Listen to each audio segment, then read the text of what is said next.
It's time for My Mixtape. This is the bit of the show where I hand the auxiliary cable over to someone interesting and let them take control of the playlist. Today I'm joined by a band who know their way around a riff, a melody and a very loud guitar amp. It's the Steve Eggs Band. They've been gigging, recording and flying the flag for proper, honest rock music for years. And they've brought some songs that mean a lot to them. Plus, they might even treat us to a live performance or two. Welcome to My Mixtape.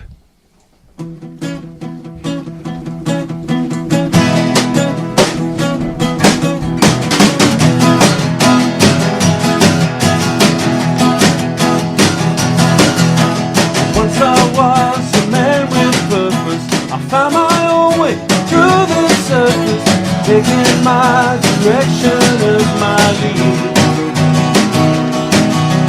Came along and you broke my will. Spun me round and round until you held my strength and somehow you set me free. Started out with good intentions, good intentions. Now those good intentions are your business on the floor. Started out with good intentions, good intentions. They don't really matter much no more. Yeah.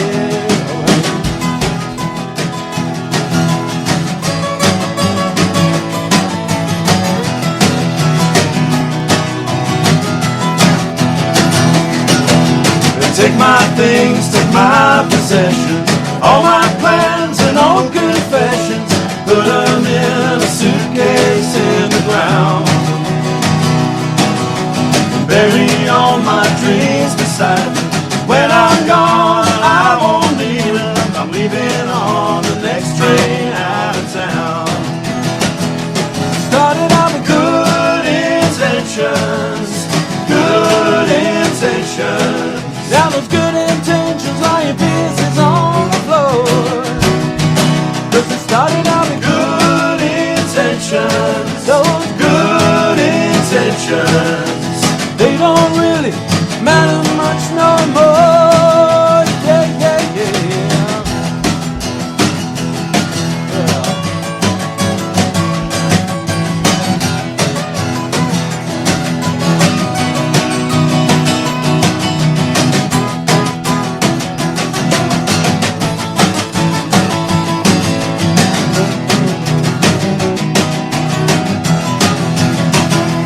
Started out with good intentions, good intentions. Now those good intentions are your business on the floor.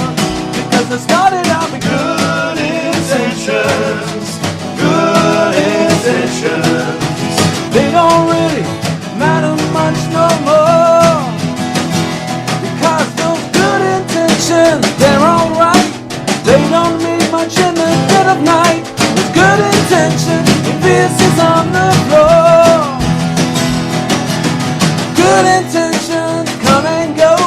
Where they go to, baby, I don't know. It's good intention, your business on the floor. Yeah, yeah, yeah, baby.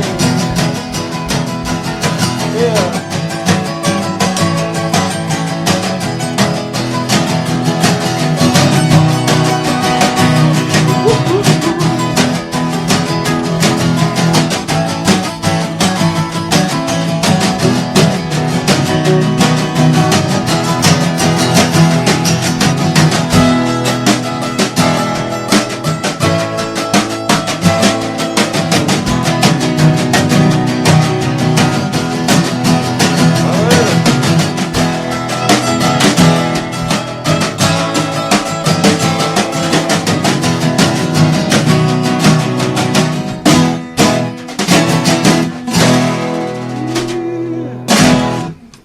That was a bit good, wasn't it? Oh, yeah. Welcome to the show. Thank you. That was called Good Intentions, right? Good Intentions. Yep. That was from our very first album in 2011. Wow. Yes. No, 2012. 2012. Yeah, yes. Big year, 2012. Yes. Now, before we dive in, for anyone new to the Steve Eggs Band, how would you describe your sound without using the word rock? You can't, can you? Guitar pop. Guitar pop. Yeah. Well, we used to years ago. We were described. Well, when we first started, it was sort of more of a country tinged stuff. So we were described as country tinged rock. Well, country tinged. The bleep word. Well, you can kind of hear the Americana in it. Yeah. And that's when we described as Americana with an English heart. Yes, we were. Yes, one thing. That doesn't use the word rock, does it? No, that's true. That's it. There's our answer. We'll go with that one. Guitar-based Americana with an English heart. Yes, there we go. That's right. So take us back. First records or artists that made you think I want to do this. For me, it has to be the Beatles. For me. It has to be. Me too. Beatles and Bob Dylan for me. Yeah. Are you all self-taught guitars? Yes. Yeah. Because I used a book called The Beatles Complete to learn how to play. Oh, did you? Yeah. It had every single. It was dumbed down a little bit, obviously, for the child, but yeah. I did use Burt Whedon's Playing a Day to begin with. Did you? Yeah. Only those of a certain age will remember that. I'm going a bit further. I learnt to play at 4 years old, which was 54 years ago. To my dad's 78. My dad's 78. Copy of Rock Island Line by Lonnie Donegan. Really? That's the first song I ever played on a guitar. I didn't know you were that old. Yeah. No. I thought we were in our 30s. Surprising how young I look at it. Yeah. So were you all growing up in musical households, or was it vastly different?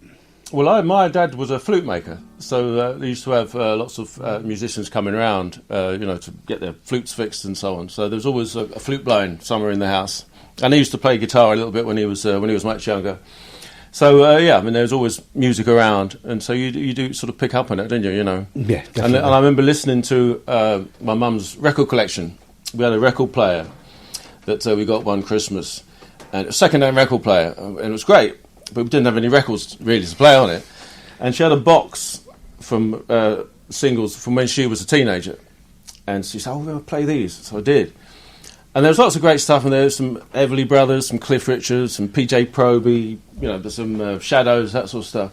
But what really jumped out to me was the Beatles.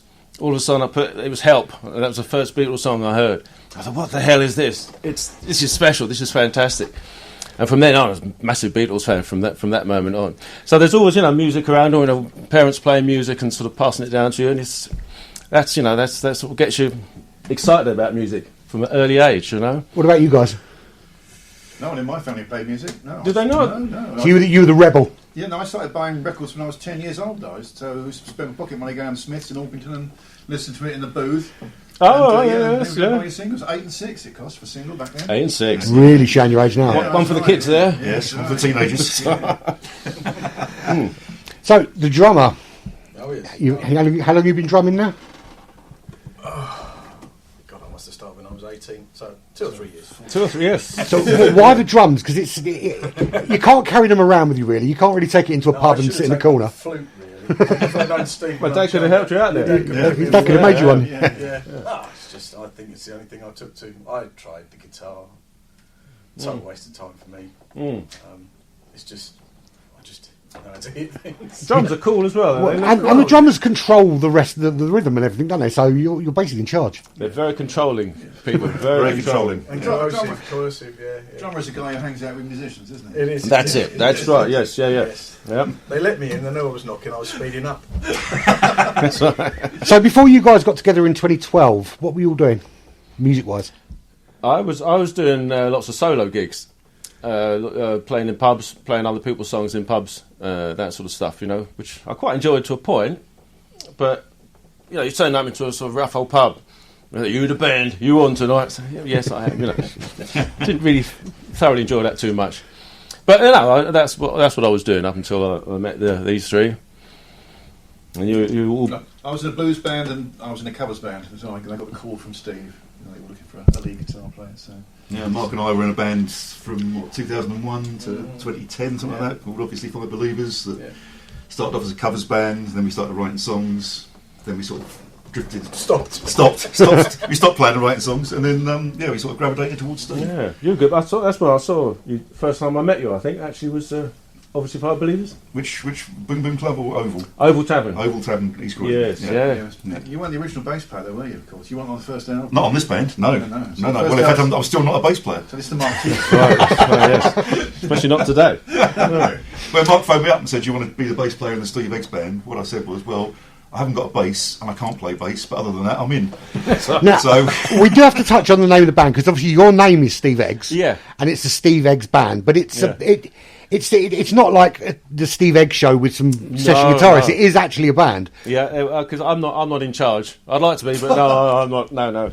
Well, what don't it was. believe a word of it, anybody. He's a tyrant. That's it. That's it. He's too lazy to be a tyrant. Yeah, We, yeah. we want a different name. He said, no, it's Steve Eggs Band or nothing. right. We had no choice. It's or nothing. It was awful. Yeah. I've had the t-shirts made. But we had our first gig was lined up at the Half Moon in Putney. No, very well, great pub. Yeah, it's really, really good. That was back in 2011. But we didn't have a name, so what were we going to call ourselves, you know? And we're a bunch of sort of middle-aged men, you know. We thought we didn't really want to come up with some sort of a cool name. So I think maybe just when you suggested, well, why don't just call it the Steve Eggs Band? Yeah.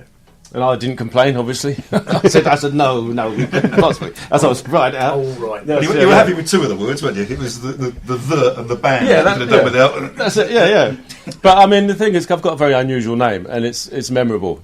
You know, whether it's a good. Yeah. That's all you need. In you see, there's lots of bad band names, but if they're good bands, that's all that matters, isn't it? Absolutely.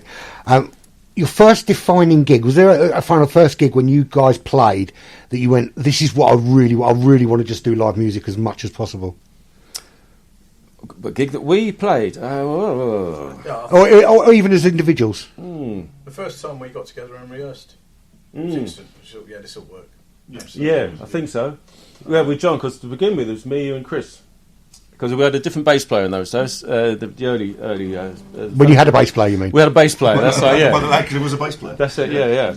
And we with me and Chris around my flat, and we played some stuff. It sounded all right. And then we thought, okay, we'd do it, you know, with a full drum kit, and went to Scream Studios in Croydon, just as a trio.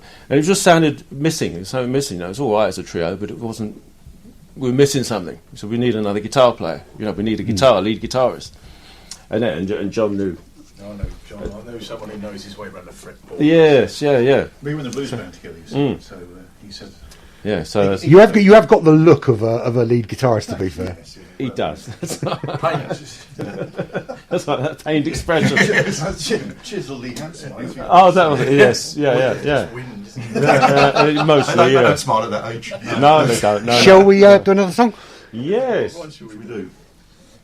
Let's do Place in the World. Place in the World. Yes, this is off the new album, the most recent album, called Imperfect Stranger, available on all your streaming platforms. I was going to say Woolworths, but you can't get that. Not anymore. No, Not anymore. Let's do it. This is called A Place in the World. Okay, 1, 2, 1, 2. Looking for a place in the world. Looking for a place in the world. Everybody's doing the same thing. Looking for a place in the world.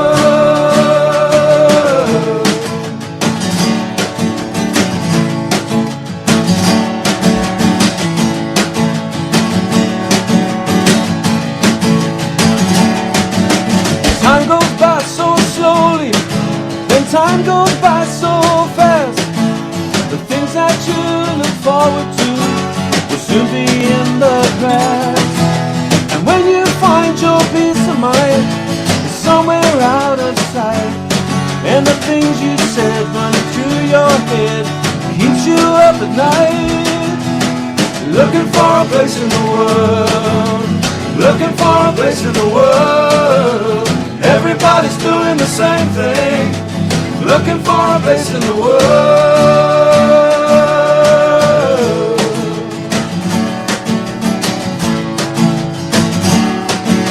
If all that you believed in the days when you were young, if nothing came to anything and the stitches came undone, if your heartaches had been written down on every line upon your face, and you look behind only then to find you're the last one in the race.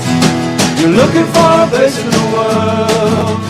Looking for a place in the world. Everybody's doing the same thing. Looking for a place in the world. When all you wanted was to belong. I know you.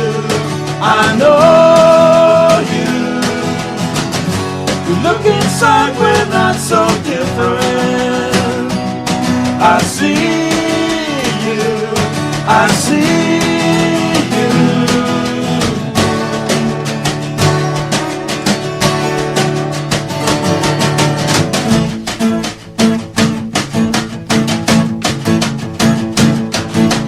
Looking for a place in the world, looking for a place in the world. Everybody's doing the same thing. Looking for a place in the world, looking for a place in the world, looking for a place in the world. Everybody's doing the same thing. Looking for a place in the world.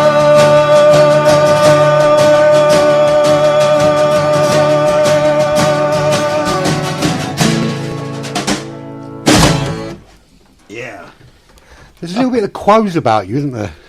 Little bit, yeah. That'll be coming from John. Some John's riffs. Oh, look at the quote. Bit of quo in First there. album I bought was a quote album. Was it? Pile Driver. Oh, yeah. Yeah, first album.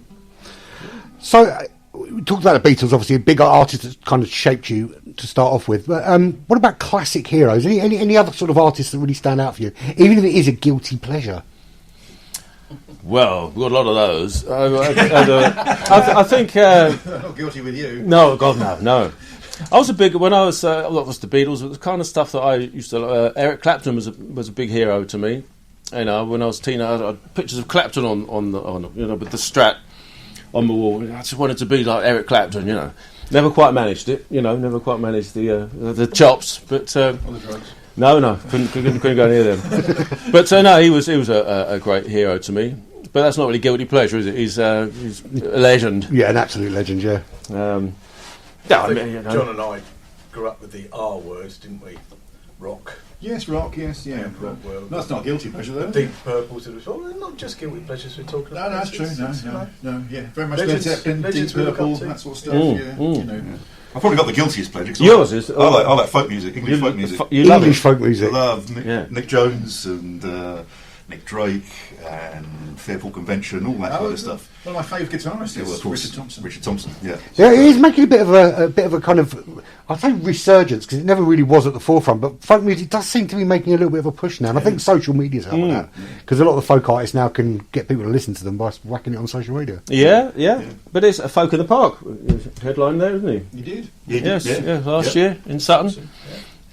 Yeah, that's a Sound Lounge thing, isn't it? Yeah, that's it, yeah. I haven't got to check it out yet. It's good though, apparently. I've been told it's very Sound, good. yes, you must go. It's a very nice place. Yeah, yes. Now, if you could open for any artist, past or present, who's on that bill? Well, ours will be quite different. Well, Tom Petty, would it be? probably, I was going to say, yes, probably. Tom Petty and the Heartbreakers. That'd be I think. amazing, wouldn't it? Yeah, it would be. Yeah. Well, the first gig I went to go and see when I was a teenager was Bob Dylan headlining his backing band with Tom Petty and the Heartbreakers, and the support act was Roger McGinn out of the Birds. That's a gig, isn't it? So I'd have supported any of them. Yes, that's quite a happily. gig, yeah. So that was at Wembley Stadium in about 82 or something. I can't remember. It was Temple was in Flames tour, but that was a damn good gig. I really think I was born 10 years too late, because I missed out on those kind of early 80s. These days, Yeah. I think I'm born 10 years too early. That's soon now. I'd love to be born 10 years later. Especially when you get up in the morning. Absolutely. Yeah. Creaky knees was. My first gig was The Cure at Crystal Palace Park. Oh, wow. I think I was 14 or 15, Yeah. which was a massive eye-opener for me. Yeah. Oh, great. They played in Carshalton Park, didn't they? Yeah. In the 70s. Yeah. Now, are there any influences people would be shocked to hear in your music collection? I love jazz music. Yeah, I love jazz music. The kind of crazy Maligned by some freeform of- stuff, or Yeah, some of my band colleagues malign it out, but they like English folk music, so all of them. Yeah. That's it. Yeah. I like music with a tune. Me. Well, you're on Radio 3, you're quite I part quite of partial to a bit of awkward listening. bit of baroque and roll. Yeah. rock and roll. I like that. They should use that in their advertising. my Spotify list, my favourite artist I played last year was Kenny Burrell. Wow. Famous jazz guitar, yeah. Really? So, Yeah, I see. Get into him. Yeah, I made the mistake of leaving my Spotify on the home Alexa, and my Spotify Wrapped had Taylor Swift at number 1 because I've got daughters. Oh, I see. So I've taken it off the Alexa now. Yeah. Oh. It's the first year I haven't been able to post it because it ruined my entire Spotify Wrapped. So you're a secret Swiftie. Well, the amount of money I've given her so they can go to their concerts, I probably am. Yeah. So you've been gigging for, what, 2012, so you've been gigging for years now, really? Yeah. Veterans. What's been the biggest turning point for you so far? So what was the point where it went from doing a couple of pubs here and there to quite regularly gigging? There's been no turning point. It's been a constant... Constant straight down. That's right, yes, yeah. The assumption that it turns upwards, but no, it's... I think the first gig at the Sound Lounge, that was a pretty big one for us. That was a great one, yes. That was the first one where we had an audience that reacted in a way that we thought, yeah, we were right. This is good. That's a great one. Tuesday Night Music Club. Yeah, very good. That's Yeah, good. place. The Boom Boom Club when we first headlined there. Yeah. That was a special one as well. The big turning point is when Pete joined, sure. Sorry, yeah, Thank you. sorry. Thank you. Yes, of course. That was the turning point. You're not bassist. That's it, The yeah. unbassist bass player. Yes, the big turning point was when Pete joined. Yes. Thank you, everybody. What a nice chap he is. That's right, I yeah. feel as if I've arrived all of a sudden. That's it, After 13 years. So you're not all professional musicians. No. I'm very unprofessional. What do you do when you're not musicians? I work at Kingston Hospital. Yeah. I'm a Doctor, aren't you? Top surgeon. yeah, that's it. Yeah. I'm a health records clerk at Kingston Hospital. You told us you were gynaecology. You said you're in the record business. Yes, I am in the record business. I'm the record business, yeah. I didn't lie. I work in IT. I do a bit of IT stuff for myself, work for myself. I'm in the law. You're I'm in the law. trouble with the law. Yeah. I'm the law one. In the law one, yeah. I didn't even try fighting. Kingston Crown Court. Kingston Crown Court. Yes, the rumpole of the band. That's it. Oh, yes, indeed, yeah. Yeah, and I sell bricks. You sell bricks. I sell bricks. You work for Selco, don't you? You work for Selco, don't you? No, I work for a company called Brickability. So it's yeah. Okay. Yeah, but not Selco. No. No, I know. Is this a bit where you wanted to say, and they're extremely fine bricks from Brickability? Is that That's right. They're extremely fine bricks from Brickability. fantastic? There you go. There are several brick manufacturers available. For your bricks and brick-related activities. Yeah. That's the, Now you've supported some established acts, haven't you? Yes, we Like have. who? Yeah. Focus. Focus, the Straubs, yeah. Colin Blunstone. Yeah, Colin Blunstone, Cregan and Co. Who else have we done? Curved Air. Curved Air. Yes, yeah. Yes, son of a. Yeah, we've done a few. What's it like performing with these guys? Because obviously these guys are, for you, legends. You know, they're kind of out there and they're doing. It's This is it's a always job. great doing a support gig for like a named act. Some of them are really nice, and some of them really aren't. Yeah, there is Without that. naming names, There- yeah. there is that. Yeah. It's Yeah, like there is with that. anything, though, isn't it? You're always going to have some that just aren't great. Yeah. But Yeah. do you find that for the most part they're quite supportive? For the most part, yes. Yeah, they are. The audiences certainly are. Yes. You know, because they're not our audience, so it's almost like you're borrowing their audience. You know, you've got like 200 or 300 people there, and you know they're all watching you. They want to listen, and that's nice. Stray were good, weren't they? Yes. Man from Stray was Yeah. top. Problem, Yeah. Really Oh, nice. we jammed with Thierse Van Leer at the sound check, didn't we? Focus. Yes. That's it. Yeah. We were getting ready to. He'd finished his sound check. Yeah. Focus was finished their sound check when we were just getting up, and he was still there on the keyboards. Then we And you three jammed with We him. did a bit of Miles Davis, I think, Yes, but yes. Pete wasn't playing Miles Davis. I wasn't playing Miles Davis. I was just playing. You're doing your interpretation. of It was Miles. yeah, So it was real jazz. proper jazz. Yeah. I didn't know what I was doing. He's a really nice chap, actually. He is. Yeah. He is. Yeah. So we're going to talk about your songwriting process in a minute. You're going to do another song for us first? Yes. Can do. What do you want to Should do? we do SS California? Okay. It's folky because we're normally a full-on electric band with electric guitars and full drum kit, but today we're 3 acoustic guitars and a snare drum. So we're going to do one of our folkier tunes, and this is it's based on the story of a steamship that was torpedoed by a U-boat in 1917. Was it? Yep. And it's based around that. Anyway, it's called the SS California. Goes like this. Yeah.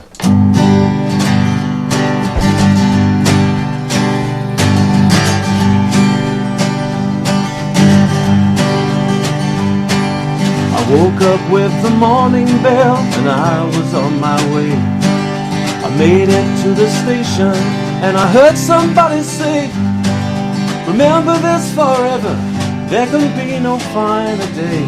'cause tonight we sail upon the California. The clatter of the railway track was marking every mile. The happiness we now possess concealed within our smile.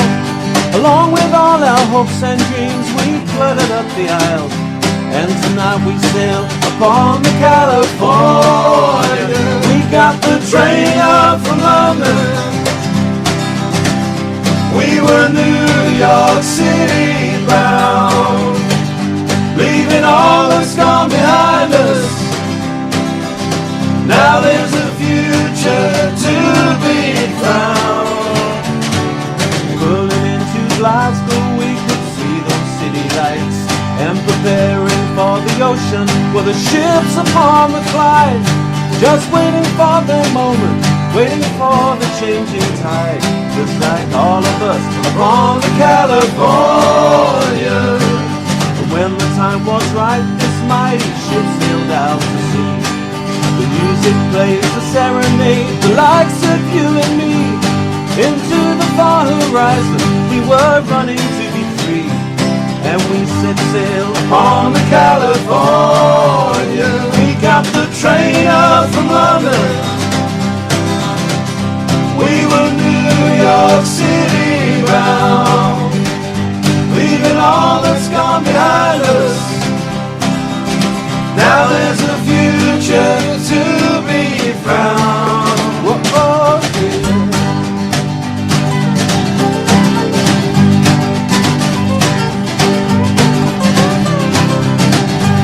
Yeah.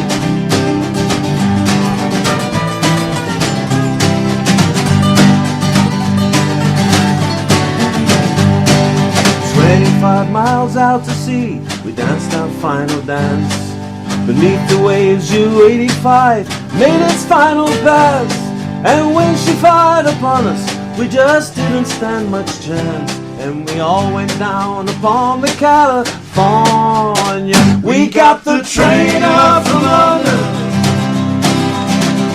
We were New York City bound, leaving all that's gone behind us. Now there's a future to be found. We got the train up from London.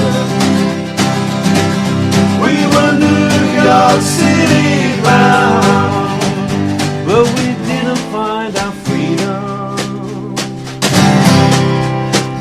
We just found our resting ground. I want you people. Yeah.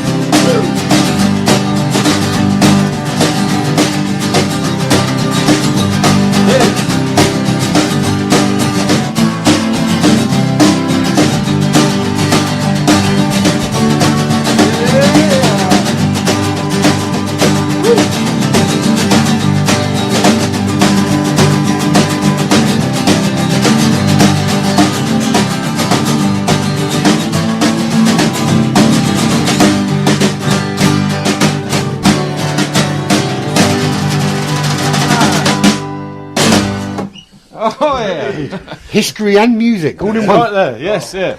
So when you, is one of you a songwriter, or is it kind of a collaborative effort? We all write the songs now. And the first album was mostly me writing, but nowadays we're all chipping in. all chipping in. You are still our main songwriter, though, Steve. Don't be modest. You really, yeah. Which is you're lazier than I am. That's true. Yes.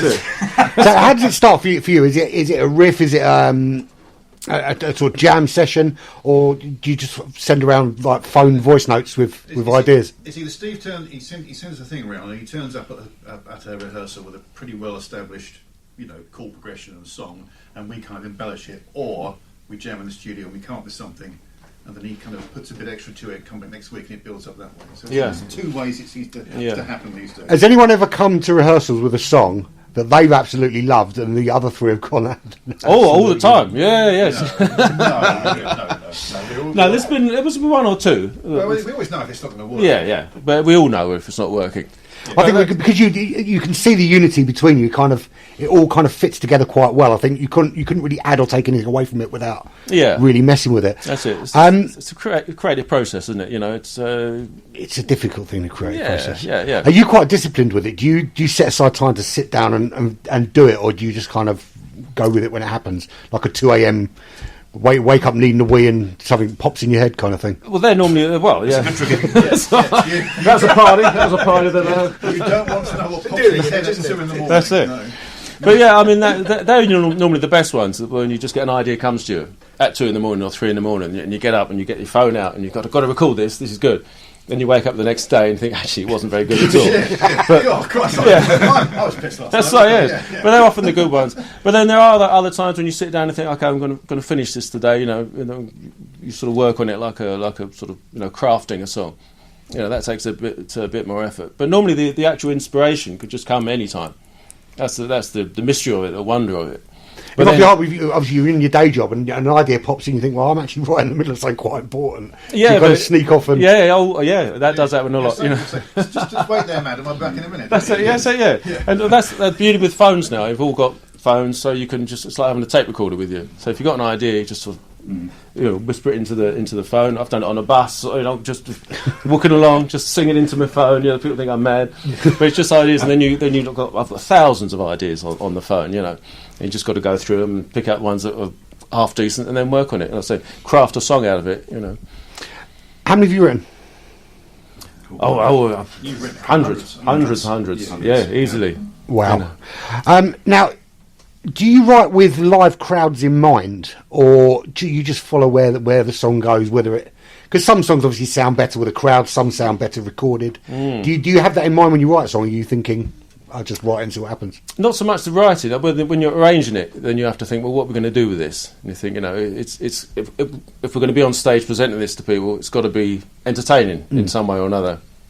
So I think you do then start thinking about. You fine tune it. Yeah. And some songs lend themselves to live performance. Others don't. There are some songs we've written and recorded and never done live, I think. There are. Yeah. Oh, we try them live and they don't really work. Sound great on an album, maybe more acoustic, softer, more melody, but we just wouldn't do them on stage necessarily. So What's the most personal song you guys have written? It's got to be your song about... Well, for me personally, there's a song that I wrote called "Through the Clouds," which that's one of those songs that we don't do live, but we did it we recorded it in a studio. It's available on iTunes and all that sort of stuff. That's a song I started writing years ago when my nan died. So I started writing this song and then finished it after my dad died. And so it's a nice little song. "Through the Clouds, be loving you through the clouds." It's sad song. I'll be keeping open heaven's doors, speak to you forevermore.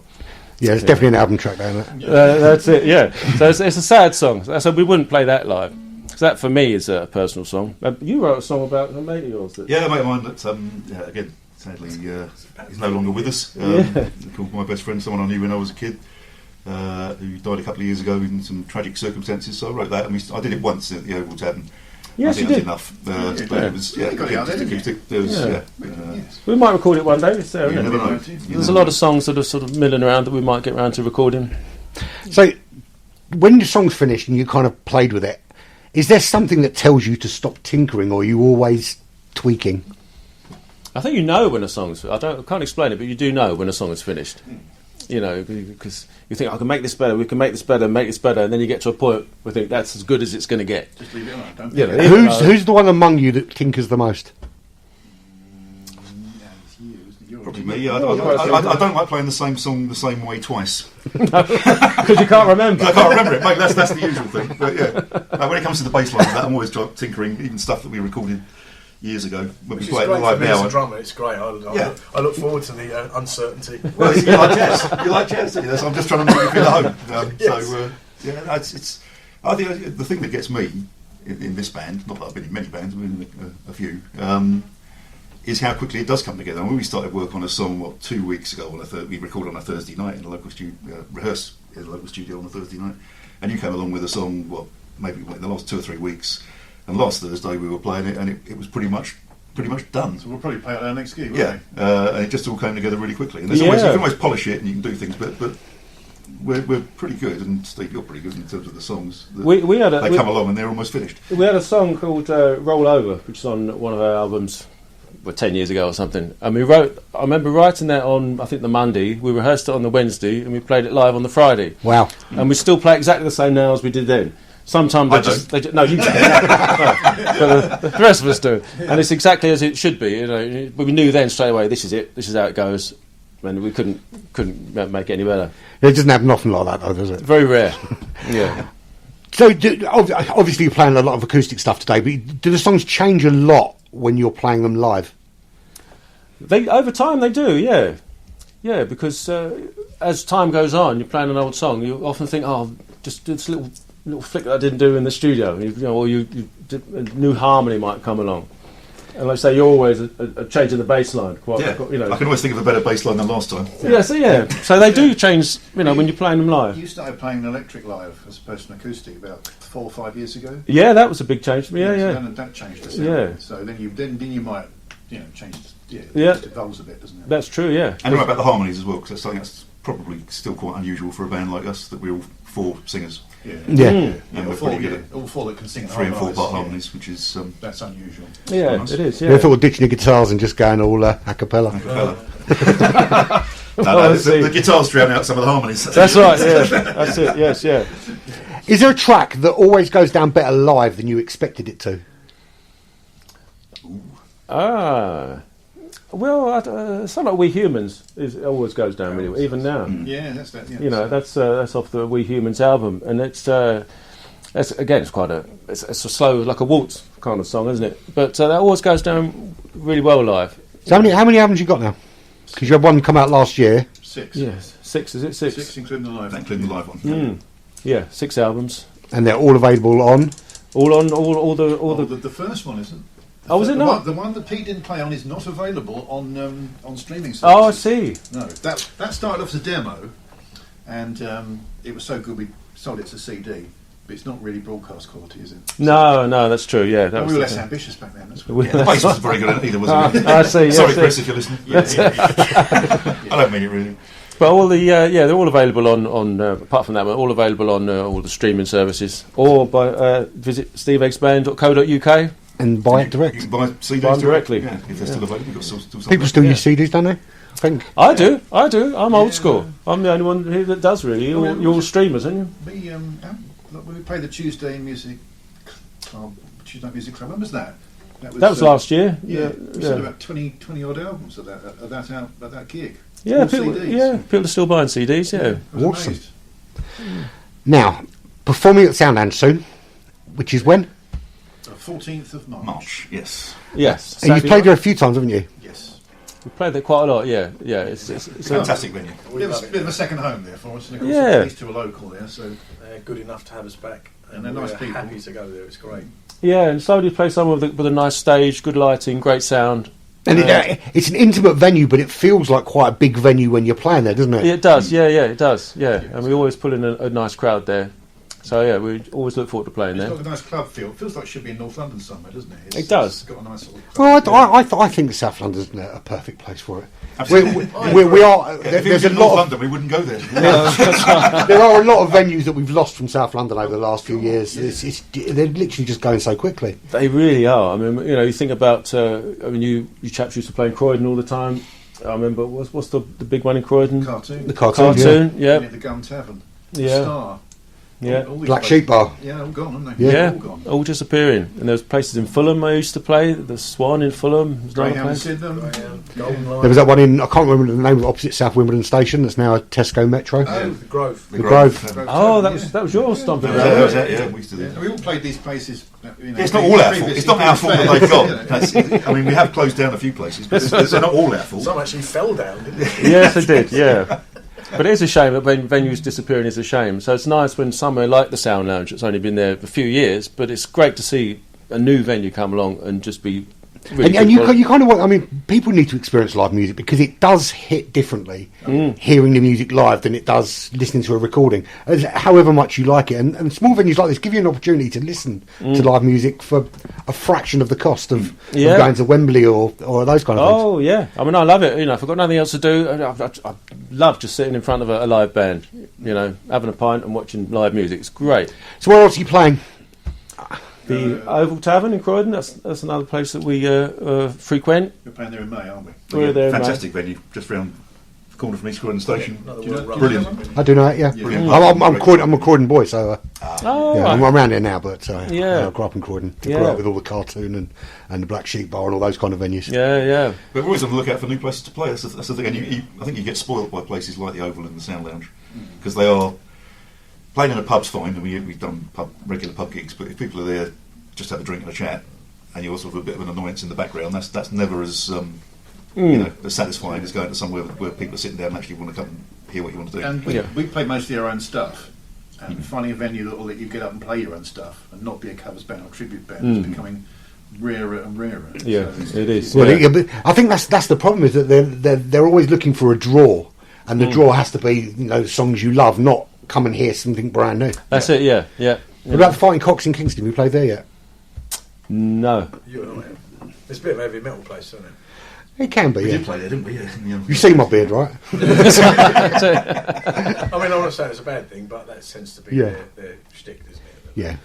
It did a great venue though. Yeah, that's near the Grey Horse. We used to play there. Yeah. The Grey Horse. That was a decent. Hampton Hub. Hampton Hub was a gig we did recently. That's true. a really good little venue. That's a nice as well. place. Really nice. I'll have to check that one out. I haven't been there. If you could headline any festival, anyone, what's on your bucket list?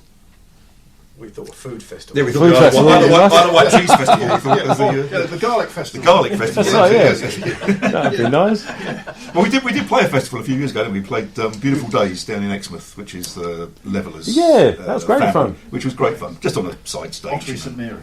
Ottery St Mary. That's the yeah. What's it like playing a festival? Because it's a very different environment, isn't it? Than It is. I mean, it was great fun. I mean, some of us camped. And some of us, Yeah. and some of us stayed in a Yes. lovely hotel. Yeah. Some went back to the land, some went back to the hotel. Yeah. That's right. Yeah. But- Well, we camped, didn't we? We had, did. yeah. We're Under not On a seasoned. slope under a tree. a tree, yes, yeah. No one, there was because we don't know what we're doing. Obviously, we turned up quite late, and we both had our little tents.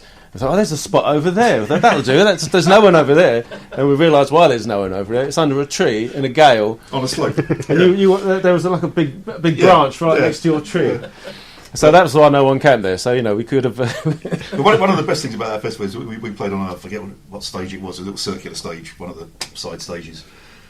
And there was a band on in the evening that Steve recommended to me called Frank and Walters. And it was the first time I'd seen them. And it rained so much they got their audience up on round the side of the stage under the roof, turned all the speakers, all the monitors out, and we sort of joined in the gig. And it was fantastic. And they've now become one of my favourite bands. We went to see them in a few weeks' time, actually. They're playing London. Yeah.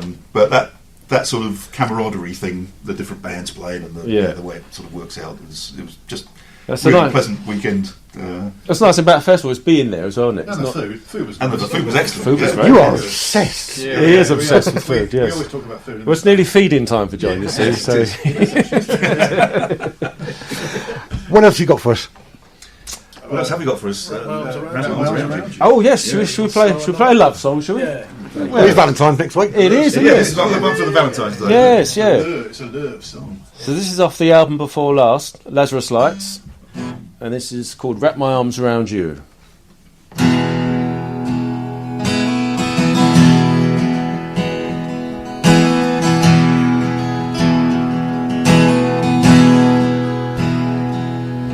When everything goes wrong and the road we're traveling on gets so hard to bear, when it all has been contested and my heart has been arrested, well, I just won't care. I'm gonna wrap my arms round you, wrap my arms round you. When the day is through, I'm gonna wrap my arms round you.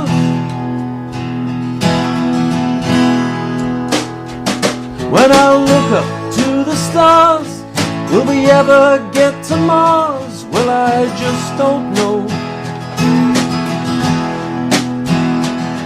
As long as you are free and you're standing next to me, I could let it go. I'm gonna wrap my arms round you, wrap my arms round you. When the day is through, gonna wrap my arms round you. When you walk into the room with your lovely eyes of blue, there's nothing I can do but to thank God I'm alive, with you here by my side. The lonely days are through. When the world is on my case and I'm losing every race, I feel like giving up. When nothing's going right and I'm losing every fight, I'm still standing up. I'm gonna wrap my arms round you, wrap my arms round you. When the day is through, gonna wrap my arms round you.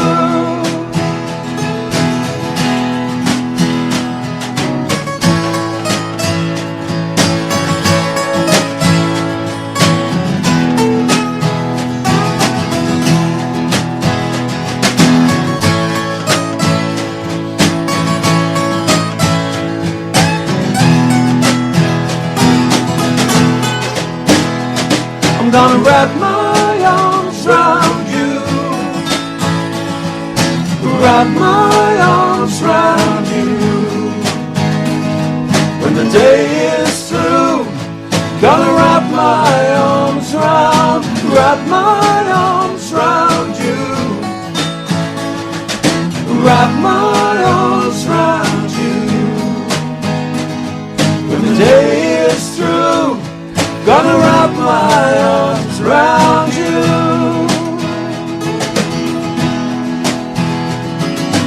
Ooh.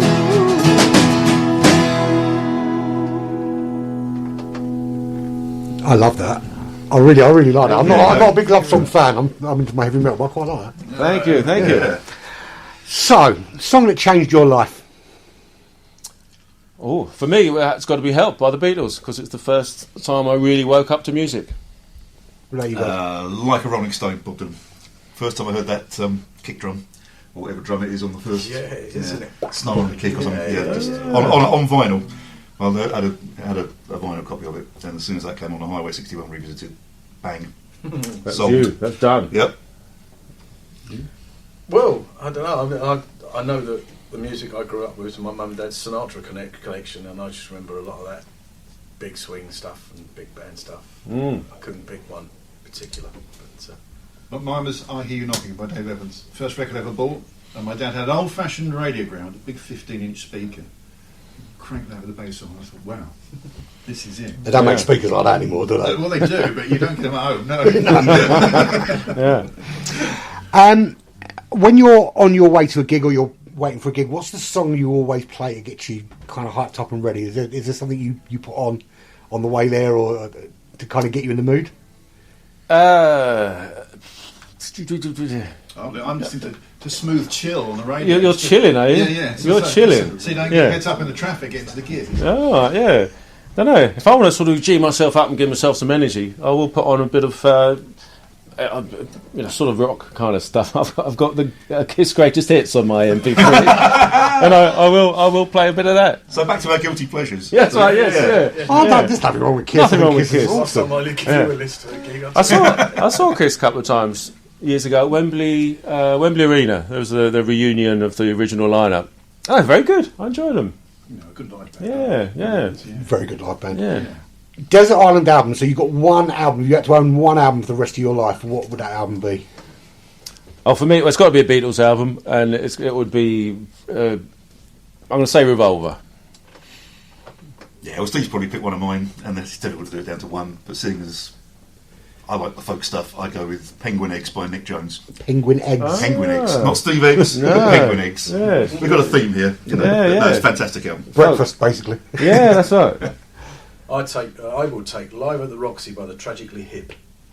Which Wow. is a magnificent live album. It just got that's your energy for you there. Mm. Yeah. Mine would be Troubadour by J.J. Cale. I'll never tire of listening to that. He's just the expert at less is more. Awesome. Now, What early would mornings. yours be, Andy? What would mine be? I don't know. Now the tables are turned. I know. I'm trying to think what's in my vinyl collection. If my vinyl collection went tomorrow, I think my yellow copy of Yellow Submarine. Oh, really? The disc is yellow. Oh, and nice. I think that one, just because it's so special. Yeah. The album itself isn't the best album I've got, but I think it's the one that I think I'd be the most upset if I lost it. One side is the songs, and the other side is the George Martin Yeah. arrangements, the instrumental stuff. Yeah, It's an amazing record. yeah. And it's pristine. I listened to it once, digitise it, and I don't take it out of the case anymore. yes. I'm scared to ruin it. Yeah. Oh, nice one. Early mornings or late night writing sessions? Well, early mornings I find are more creative for some reason. Don't know why. Still fresh and I think so. Yeah. awake. Yeah. More ideas pop into your head first thing in the morning. Analog gear or digital everything? Whatever's best. Yeah, no, Digital's normally lighter, isn't it? Yeah. Lighter and more convenient. No, we're not. If it works, use it. That's all. Yeah. What's the most overplayed song on the radio? Anything by Not one. Oasis. Not one of ours. You're not an Oasis fan either. David doesn't like them. right. I saw them 9 times in their heyday. I like Oasis. Well, my girlfriend at the time used to work for Elton John's management company, so we used to get a lot of tickets for gigs, and they were always access all areas. So you go, sitting behind Oasis when they're singing and watching the two brothers literally hate each other, but up close was brilliant. Yeah. I don't know. I mean, all music. I mean, I've got no problem with any music. Nothing's overplayed for me. Post gig snack. No, you lose your man. You had to ask this with a few minutes to go, didn't That's you? right, We yes. could do hours on this. Peanut butter on toast washed down by a beer. And often we get sent a picture of it as well on WhatsApp. I've got We get home and we exchange WhatsApp pictures of what we're eating. That's right. Yes. Pete's usually cheese and a glass of wine. Usually I'm peanut cheese, butter, yeah. Yeah. That's how rock and roll That's we probably are. the least rock and roll thing. Cheese and a glass of Glass of wine, cheese and French bread and a glass of wine. Yeah. Yeah. Pete's usually got a burger and they go, "You're a kebab man, aren't you?" That's it. That's right. Yeah. that's what they call me. So this has been the wonderful Steve Eggs band that took over Mixtape, and I think the speakers are going to need a bit of counselling after that. Brilliant. Thank you to Steve and the rest of you guys for joining me, sharing your stories, playing your songs, and brilliant performances. If you like what you heard, go and support them at the Sound Lounge in Sutton on the 14th of March. Stream their music, buy their CDs, and more importantly, get yourself to a gig and experience it live and loud. Coming up, we'll have David with a brand new show, which is Radio St Helier at the movies. But these guys are going to play us out into the news. We are. Almost talking. Almost talking. Yes. Yeah. This is another love song, but it's all about love and loss all in one night. That's right. Yes. It's called. What's it called? Almost talking. Almost talking. Yes.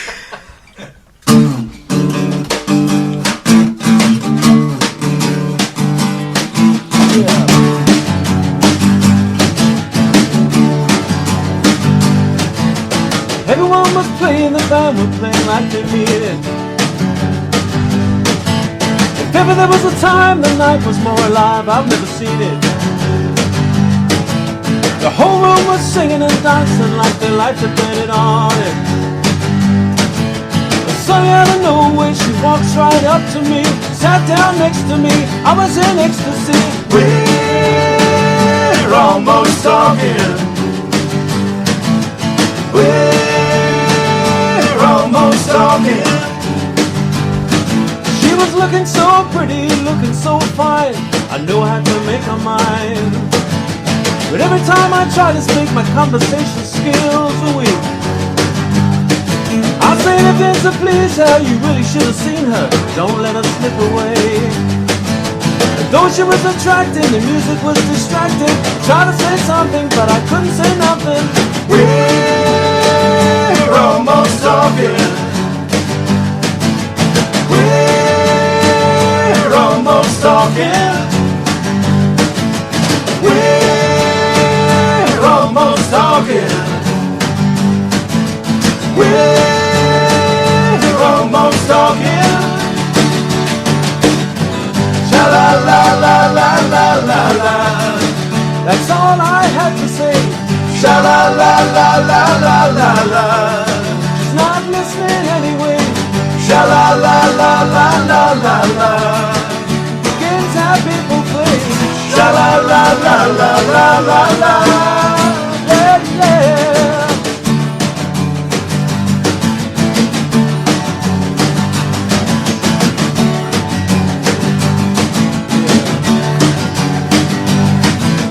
Found a little courage and I gave her the best lines I could think of. My delivery was perfect, perhaps she didn't hear it, cause she gave me a puzzled smile. But suddenly out of nowhere, the 6'4" man appeared on muscles and teeth. He put his arms around her, I knew that she had found her significant other. I don't think it was her brother. We're almost talking. We're almost talking. We're almost talking. We're almost talking. And I said, sha la la la la la la la. Sha la la la la la la la. Sha la la la la la la la. Sha la la la la la la la.